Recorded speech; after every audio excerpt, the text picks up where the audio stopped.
Elizabeth Holmes, once Silicon Valley's fastest rising star, is now under the harsh glare of a very different kind of spotlight. Ms. Holmes, please raise your right hand. She's finally forced to answer to the Securities and Exchange Commission as she's investigated for an alleged elaborate, years-long fraud. Do you swear to tell the truth, the whole truth, and nothing but the truth? I do. Suddenly, the woman who always seemed to have all the answers. We are the only lab company that is actually really focused on leading with transparency. Now had none. I don't know specifically. I'm not sure. I don't know exactly. I just don't know. With Theranos' claims now under the microscope. Did it concern you that a number of tests weren't working on Theranos' devices? Her carefully crafted narrative began to unravel, like those dramatic claims she peddled to board members like George Shultz, the former Secretary of State. Was Theranos' technology deployed in emergency rooms, hospitals, and provider offices?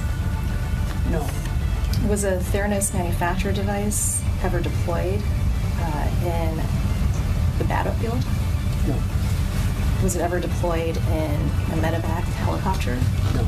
She was challenged sentence by sentence on what she told Fortune in that star-making cover story. Is the statement that Theranos currently offers more than 200 and is ramping up to offer more than 1,000 of the most commonly ordered blood diagnostic tests, all without the need for syringes, was that statement correct? Reading it now, I don't think it is. And there was another significant detail that she had been less than forthcoming about. Were you and Sunny Balwani ever engaged in a romantic relationship? Yes. When? For a long period of time. Would you say for the majority of that time were you living with Ms. Holmes? Yes. Did you ever tell investors that you had a romantic relationship? No. Personally, me talking to investors one-on-one, telling them my relationship, no, I didn't. It was concealed from the board. It was concealed from the press.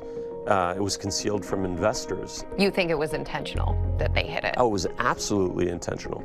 As revelations about Theranos started to unfold and the divide between Elizabeth's grandiose vision versus reality became clear, now to the stunning fall of a former CEO. the SEC had enough to bring charges against her.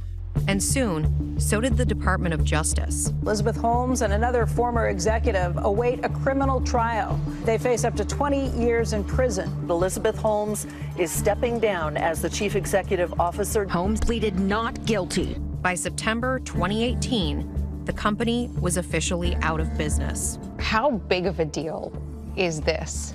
I think it's probably the most interesting fraud case I've dealt with. Bernie Madoff would be second. And you think they're similar people? I think they're very similar people. Smart, charming, bullies. Elizabeth and her counsel did not respond to our repeated requests for comment. She denies any wrongdoing. But Sunny Balwani's attorney, Jeff Coopersmith, agreed to join us for his first in-depth on-camera interview. If you were going to give him a grade on the job he did at Theranos, what would that grade be? I would give him an A+ for dedication and effort. But obviously, when we look at this after the fact, and there's been a business failure, and Mr. Balwani is very sorry about that, but that's not fraud. It seems like a central component of your case is that Theranos was on the right track, and if they had enough time, they would have gotten it 100% right. I think eventually the company would have been a great success if it had been allowed to run. When it comes to our health, people want to know it's 100% accurate day one. They want to know that what's inside of a Walgreens or at their doctor's office can actually do what it says it will do. Rebecca, of course that's true.